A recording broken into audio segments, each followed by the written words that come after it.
Okay, good afternoon, Mr. Gilmore. Can you hear me? Yes, sir, Your Honor, I can. Good afternoon. Good afternoon. I'm Judge Evander. I'm joined today by Judge Eisnagel and Judge Harris. We're here on an order to show cause hearing on why sanctions should not be imposed against you for failure to comply with some of this court's orders. I want to go over a little history here just to confirm the facts here. On March 6th, 2019, you filed a notice of appeal. On May 6, 2019, there's a suggestion of bankruptcy filed, and this is in the case of Magnum Materials versus Weaver Logistics 19-626. On the following day, on May 7th, 2019, we entered an order staying the case as a result of the suggestion of bankruptcy. And we also ordered you to file a status report within 6 months. 6 months passed, and on November, without a status report, and on November 7, 2019, we entered another order, ordering you to file a status report within 10 days. No such status report was filed. On November 23rd, 2020, we filed another order ordering you to file a status report within 10 days. Again, no status report was filed. And on June 4th, 2020, we again ordered you to file a status report within 10 days. For the fourth time, that order was ignored, or appears to have been ignored. At least there was no response. As a result, on June 29th, 2021, we issued an order to show cause as to why you should not be sanctioned for your failure to respond to orders of May 7, 2019, November 7, 2019, November 23rd, 2020, and June 4th, 2020. Now, you did file a response to our order, but I'm looking at the order or your response now, and one thing that was not in the response was why you had not responded to the court's 4 prior orders. So we are here to determine why sanctions should not be imposed. But first, of course, we want to hear your explanation for your apparent failure to respond to these 4 court orders. All right, may I speak now, Your Honor? Yes, you may. Okay, thank you. May it please the court. First of all, let me say I apologize for the failures on these. I'll give you a little bit of what was going on in sort of an explanation, but I accept full responsibility. I screwed up here. I failed to respond to those orders to the court, and I apologize. And been practicing law since 1976, and I haven't gotten a case this bungled up as far as not responding in all that time. And I apologize to the court. I meant no disrespect or wasn't thumbing my nose at the court. In 2019, this particular appellant, Magnum, there were several corporations that were suing them in various state courts in various counties, and I was the attorney in all of those.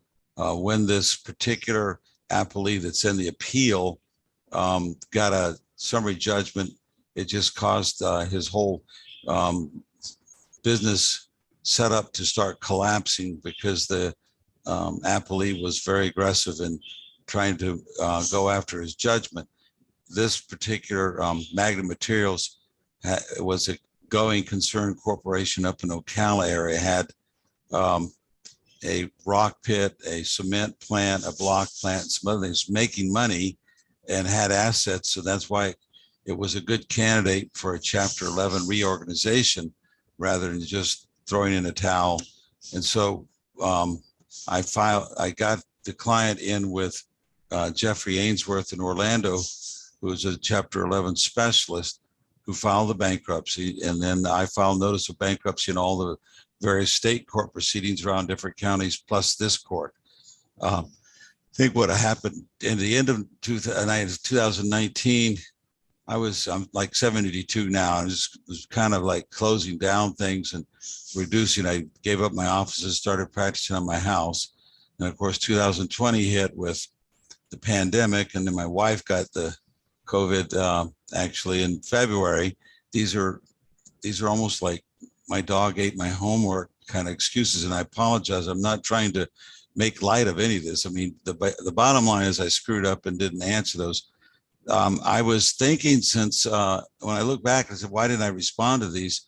I think my impression was once we filed the notice of the stay, that the whole case was stayed. So things I was getting would have been stayed by the U.S. federal bankruptcy court order. But that's obviously not correct, because when I saw the show cause order, I went back and pulled those up, and the court, you guys were just asking me for a status. Where's the bankruptcies at? So Mr. Ainsworth worked with all the various corporations that were suing the appellant for a long time, couldn't come to any kind of a plan that would work under the Chapter 11. So it was converted from a Chapter 11 to a Chapter 7 liquidation on June 19, 2020. And that's when all those corporations that were assets of the debtor in the Chapter 11 went over into the possession of the trustee. And she is in possession of and control of those corporations right now.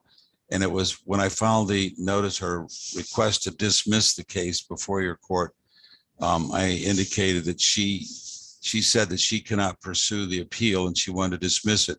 And then I saw your response that you said, well, if it's in a stay position from the U.S. bankruptcy court, you guys don't think that you can dismiss it either. You can't do anything. So I guess it's still on the docket.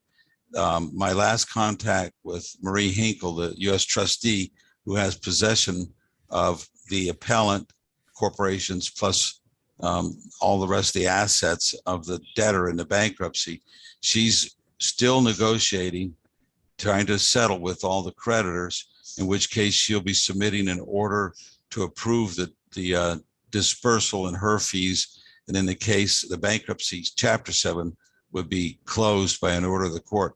It's not closed at this point. I just checked the docket yesterday. It's still an open Chapter 7 until the U.S. trustee submits that order getting approval of distribution. And I'm assuming I'm not privy to all that, just as I wasn't privy to anything that Mr. Ainsworth was doing in all of his negotiations during the Chapter 11 attempt. The trustee is the one that's negotiating with the creditors, which include the appellants. So the case is still open in the U.S. bankruptcy court. And the only thing I can think of is I just thought everything was stayed and there was nothing to be filed in this court until I saw your order to show cause, which clearly states, hey, you didn't file these reports at all. What's going on? And I apologize to the court. I don't mean any disrespect to any of you and to the court. And I just really screwed this up as far as not giving you at least a status saying it's still in bankruptcy. They're still negotiating, because that's all I really could have said, that it's still in the bankruptcy proceedings, which should resolve this appeal too, because the people that are the appellees, the corporations, are all creditors in the bankruptcy. And so I'm very sorry. I apologize. I would appreciate it if you I don't have any money to get fined over or sanction me. I'll take my beating in front of the court, and I deserve it. I'm sorry. I didn't respond to your court's orders. When I went back and looked at it, I realized I should have just sent something into you saying bankruptcy's still rocking, it's still going, and they haven't been able to resolve anything, both with the other state court people that were suing Magnum Construction. My client just quit, the guy that owned all these corporations, he just quit communicating about it altogether. And so that's my explanation, and I apologize. It's not a very good one, but Mr. Gilmore, let me just ask you two questions before I see if the other members of the panel have any comments or questions. First of all, did your wife recover from Yeah. COVID? Yeah, she had about a week and a half episode, and then she didn't have to go to the hospital. But she's 70, I'm 72. She's had some long-term small things that, you look at all the media and they describe all these different things they say that you can have. She's had some of those, but she did recover. She did not have to get intubated, which is good. And she's got one shot. She has problems getting shots because of other medical history. I've gotten my two. Okay. So far I've been safe, but thank you for asking. She's okay. All right. And the second question, you said you were closing down your practice. Are you still in that process of closing down your practice? Or Well, is this yeah, one of the remaining cases, or do you plan? no, I don't have a lot. I have maybe 15, 18 open files in one stage or another. It's my only income really. So I and I'm operating out of the house. I'm trying to take on simpler things. I certainly wouldn't take on a series of these defenses like I had for Magnum. Mr. Scott Ritchie, who owned Magnum, is an honorable guy, nice guy, really was working his butt off to try to keep this all afloat. It just got to be too much, but there were multiple cases and they'll all be wrapped up at the same time in the chapter 7. So they'll all be history and it'll collapse, and whatever assets are up in Ocala will get distributed in some form or fashion for the judge to approve. And then that will be the end of it. I'm not taking any complex type litigation on. I'm just trying to keep it real simple because I just can't keep up with it. I mean, they're the Zoom hearings, and I want to thank your staff, May, for helping me get the Zoom technology up for today's hearing. And I've had fits with some of that the state courts that are using the Microsoft Team technology is a nightmare. And I've been in the hearings and all of a sudden they've lost my audio and nobody could figure out how to get it back. But so this Zoom stuff hopefully will end and we'll be able to go into courthouses fairly soon. But I'm not used.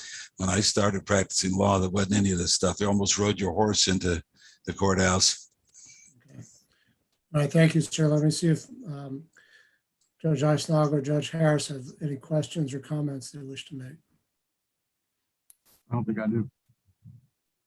Just so I'm clear, the reason that you didn't respond to the orders to show cause, it sounds like you were under the false impression that, and tell me if I don't want to put words in your mouth, but I'm just telling you what I think you're saying, that you were under the false impression that you didn't need to open any of the filings that were coming to you because you thought the case was stayed, and so you thought you just didn't even need to look at them? That's pretty much it, Judge. And when I got the show cause order, I went back and looked at the content and saw that the only thing the court was asking for was status. And I don't know that a request for status is stayed by the U.S. bankruptcy law or not. I'm not a specialist in that area, but you're right, Your Honor. I just thought, everything stayed on these cases, including the appeal. And so I didn't pay attention. That's my mistake, and I apologize for it. I shouldn't have handled it that way.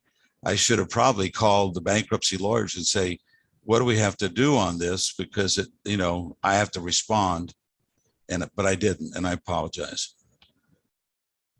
But you're right. Mr. Gilmore, you are correct that if you had responded to the status reports, you would have just said the case is still in bankruptcy and nothing else to report on, and that would have been sufficient, and we wouldn't be here, and you wouldn't be here on this occasion, on this by Zoom. So I do appreciate your response. We'll conference and decide how to proceed. Certainly we'll take into account that your actions, although,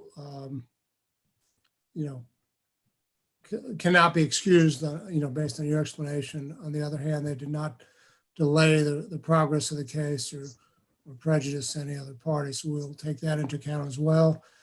And with that, we will be in recess. And Your Honor, we'll send you something in writing. Yes, sir. Okay, we filed that notice of the motion to dismiss the case. And then the court's response was, you didn't think you could even dismiss it.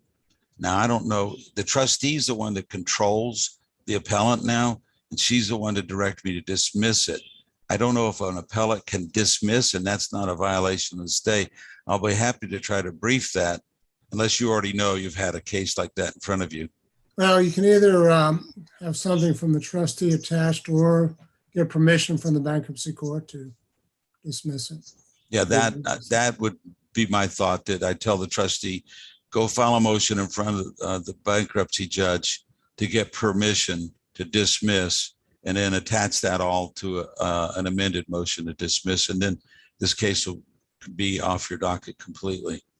Okay. But thank you for listening to me. And I apologize. I'm very sorry that I did this way. And, thank you for hearing All me. right. Thank you, sir.